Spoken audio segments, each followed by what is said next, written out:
ஒரு விஷயம் போயிட்டு இருக்கு. அதே போல ஒரு சினிமா பண்ணக்கூடிய ஒரு இயக்குனர் வச்சுக்கங்களேன், ஒரு படம் எடுக்கணும் அப்படின்னு நினைக்கிற ஒரு ஒரு ஒரு சினிமா ப்ரொடியூசர்ட்ட அப்ரோச் பண்றாங்கன்னா, அந்த சினிமா ப்ரொடியூசர் என்ன பண்ணுவோம்னா, தன்னுடைய நேரத்த அந்த செலவிடுறதுக்கு யாருமே இல்லைன்னு சொல்லிட்டு, இந்த மாதிரி இயக்குனர கூப்பிட்டு கதை கேட்கறது. கதை கேட்கறது. ஏன்னா கூட இவங்க கூட டைம் ஸ்பெண்ட் பண்ண யாரும் ஆள் இல்ல. அதனால டைம் ஸ்பெண்ட் பண்றதுக்கு ஒரு சினிமா கதை கேட்கறது. அப்புறம் வந்து ஒரு சாப்பிட போகும்போது கதை சொல்ல வச்சுட்டு சாப்பிடுறது. அதுக்கப்புறம் ஏன்னா லாங் போகணும்னா டேரக்டர கூப்பிட்டு கார்ல வச்சுக்கிட்டு கதை சொல்ல சொல்லிட்டு இது கார் ஓட்டிட்டு ஜாலியா போயிட்டு இருக்கிறது. இந்த மாதிரி தன்னுடைய அவங்க நேரத்தை ஃபுல்லா விரயம் பண்ணி அவனை பயன்படுத்திக்கிறது. என்ன ஆசைவாதத்தை தூண்டுறது. ஏன்னா நான் உனக்கு நான் பணம் போடுறேன். நீ டைரக்ட் பண்ணு. நம்ம சேர்ந்து படம் பண்ணலாம். அந்த மாதிரி ஆசைவார்த்தையை கூறி தன்னை ஏமாத்துறது. இந்த மாதிரி பல விஷயங்கள ஏன்னா அங்கிருந்து எனக்கு பணம் வருது, இங்கிருந்து பணம் வருது, அவ்வால பணம் வருது, எந்த பணம் வருது. இப்படி பல பொய்களை சொல்லி பலரை முட்டாளாக்குறது. இந்த மாதிரி ஆசை வார்த்தைகள் பல வகைகள் இருக்கு. அதே போல என்னன்னா வந்து இப்ப அரசியல் எடுத்துக்கங்களேன். தம்பி வாப்பா தம்பி அடுத்த சீட்டு உனக்கு எம்எல்ஏ சீட்டு உனக்கு தான். எனக்கு வேலை பார்ப்பான். 5 வருஷம் இவன் கண்டிப்பா வேலை பார்ப்பான். நாயா பேய தேய்வான். அதுக்கப்புறம் என்ன ஆகும்னா, சீட்டு தூக்கி வேற ஒருத்தர் பணம் உனக்கு 2 பெட்டி கொண்டு பணம் குடுத்துருவான். எனக்கு சீட்டு குடுங்க ஐயான்னு. அந்த பணத்த வாங்கி சீட்டு குடுத்துருவான். தம்பி குடு தம்பி. அவன் பார்த்தான் சொல்லிட்டு சும்மா கை சலுகைன்னு ஒரு அமௌண்ட் குடுத்துட்டு.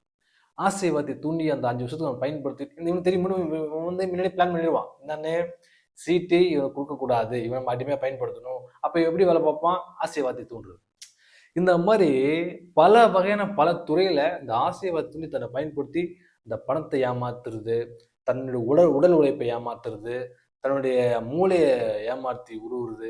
இந்த மாதிரி பல வகையில பண தோரணையில ஏமாத்துவாங்க. ஸோ ஆசை வார்த்தை தூண்டுறது. இதுக்கு காரணம் என்ன? நம்ம பேராசை. நம்ம ஆசை. நம்ம ஆசை தான் நம்மளுடைய எல்லா துன்பங்களுக்கும் காரணம். காரணம் என்னன்னா, நம்ம பேராசையில மாட்டிக்கிறோம். நம்ம இது நடந்துச்சுன்னா எப்படி இருக்கும்? சரி இந்த மாதிரி நம்ம கஷ்டப்பட்டு சம்பாதிக்கிறது இந்த மாதிரி ஈஸியா போய் சம்பாதிச்சிடலாமா? அந்த மாதிரி பல விஷயங்கள் ஆசைகள்ல போய் நம்ம மாட்டிக்கிறோம். அதனால நீங்க போதும் என்ற மனமே புண் செய்யும் படம்னு பெரியவங்க சொல்லியிருக்காங்க. அந்த வகையில இருதை வச்சு இன்னும் சந்தோஷமா வாழுங்க. நீங்க முயற்சி பண்ணுங்க. நீங்க தனிப்பட்ட முறையில எது வேணாலும் இறங்கி செய்யுங்க. அது வெற்றியோ தோல்வியோ. ஆனா பிறரை நம்பி போனா தற்கொலைக்கு சமம். ஒருத்தரை டிபெண்ட் பண்ணி இருக்கிறதுன்றது பார்த்தீங்கன்னாக்கா, ஒரு தற்கொலைக்கு சமம். யாரையும் இந்த உலகத்தை டிபெண்ட் பண்ணி இருக்காதீங்க. நீங்க நீங்களா இருங்க. நீங்க உழைங்க. வெற்றியோ தோல்வியோ நீங்க மட்டும் போராடுங்க. யாரையும் நம்பாதீங்க. ஆசைகள் படாதீங்க. பேராசைப்படாதீங்க. படுங்க. ஆனா அந்த ஆசைப்படுற விதமா நீங்க இறங்கி அதுக்கு வேலை பாருங்க. இன்னொருத்தர் செய்வாங்கன்னு சொல்லி காத்திருக்க வேண்டாம். ஏன்னா அவர்கள் உங்களை பயன்படுத்திக் கொள்கிறார்கள். ஏன்னா செய்றவங்க பேச மாட்டாங்க, சொல்ல மாட்டாங்க, கூப்பிட்டு செஞ்சுட்டு போயிட்டே இருப்பாங்க.